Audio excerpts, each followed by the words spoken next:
Pemirsa, kasus pencemaran nama baik yang diduga dilakukan oleh aktivis Nyoman Tirtawan, asal Desa Bebetin, Kecamatan Sawan, yang dilaporkan oleh mantan Bupati Buleleng Putu Agus Suratnyana, memasuki sidang perdana di ruang sidang Cakra, Pengadilan Negeri Singaraja, pada Senin tanggal 23 Oktober tahun 2023, pukul 13.30 WITA.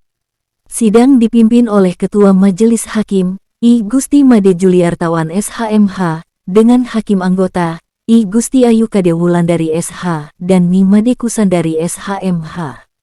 Bertindak selaku Jaksa Penuntut Umum Kejari Buleleng, Isnarti Jayaningsi SH dan Made Heri Permana SHMH, dalam sidang agenda pembacaan dakwaan menyatakan, Nyoman Tirtawan didakwa telah melakukan perbuatan melawan hukum melanggar Undang-Undang Informasi Transaksi Elektronik. Menanggapi atas dakwaan tersebut, Tirtawan dengan tegas menyangkal dakwaan dari JPU. Dan dirinya malah menuding pihak penyidik Polres Buleleng telah ikut serta di dalam melakukan kekacauan hukum. Karena penyidik Polres Buleleng telah ikut serta di dalam melakukan kekacauan hukum, di mana pelapor Putu Agus Suratnyana sudah bersurat kepada Kapolres Buleleng tentang pencemaran nama baik 26 Desember 2022. Namun di dalam BAP justru pelapor pada waktu itu belum mengetahui peristiwa. Di dalam BAP pelapor mengetahuinya Kamis 5 Januari 2023. Jadi ini adalah bentuk daripada justice obstruction of justice atau penghancuran hukum ataupun pengacauan hukum. Kasus ini sudah saya laporkan ke Kompolnas. Jadi kami di sini bukan menyerang hakim yang mulia, bukan, sebagai referensi ataupun gambaran bahwa telah terjadi kriminalisasi yang dilakukan oleh oknum penyidik.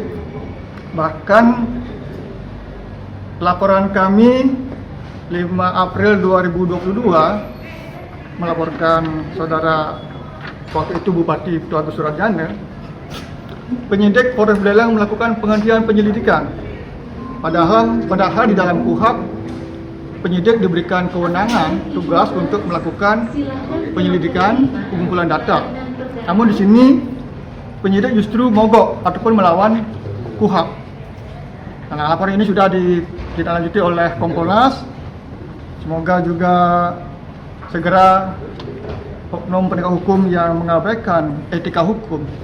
Karena etikanya, kalau belum tahu peristiwa hukum, kan tidak cocok melaporkan peristiwa. Artinya ini laporan paranormal. Jadi dia melaporkan dengan mengundang media massa jauh-jauh sebelumnya, 5 Januari 2023 akan ada peristiwa pencemaran nama baik. Dia sudah umumkan 26 Desember. Bukan kita mau melawan hukum. Kita mau hukum itu ditegakkan oleh pengadilan karena oknum penegak hukum sudah melanggar, merusak etika hukum. Jadi etikanya kalau belum ada peristiwa pelanggaran hukum kan tidak layak untuk diproses laporan siapapun. Manakala jelas-jelas itu adalah perusakan ataupun pengacauan hukum yang menimbulkan kegaduhan publik.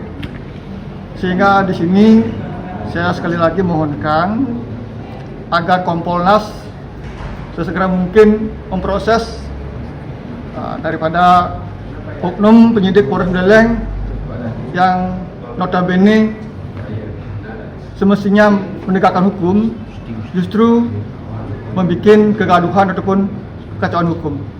Kami berlima di sini sebagai tim kuasa hukum dari Pak Nyoman Tirtawan sebenarnya akan menyampaikan fakta-fakta nanti pada saat pembuktian. Oke, baik, terima kasih. Terus kemudian selanjutnya Bapak Tirtawan hanya menyampaikan aspirasi dari masyarakat, bagaimana sebenarnya apa yang terjadi di lapangan, bagaimana faktanya seperti apa, kronologisnya seperti apa, itu akan disampaikan pada saat pembuktian nanti pada saat persidangan. Jalan nggak sih dari dakwaannya? Kalau ada kejanggalan karena dakwaan itu tidak masuk di dalam pokok perkara.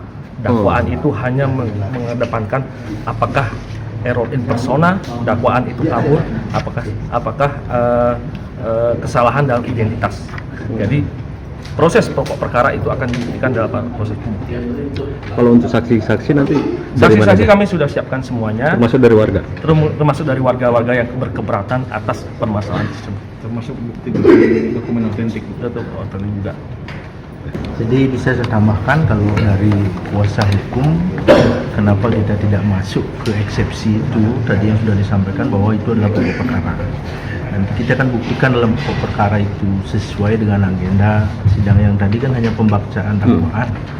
Jadi tadi sudah diberi kesempatan juga untuk klien kami untuk melakukan eksepsi atau tidak. Kita juga sudah pernah berkoordinasi bahwa kita tidak akan masuk ke dalam eksepsi itu, tapi langsung ke pokok perkara. Nanti kita akan buktikan semua dakwaan itu dengan bukti-bukti yang klien kami punya. Ya mudah-mudahan kita ikuti aja aturan yang ada dalam persidangan. Dan Menurut kami sebagai kuasa hukum dari Pak Tirtawan hanya menyampaikan aspirasi masyarakat. Itu opini, berpendapat. Apakah kebebasan berpendapat itu dilarang oleh negara? Kan tidak seperti itu. Jadi seperti itu rekan-rekan media, mungkin nanti kita bisa mengikuti persidangannya secara kawal terus bagaimana ini seperti ini kejadiannya. Ya. Terima Terima kasih ya. Siap.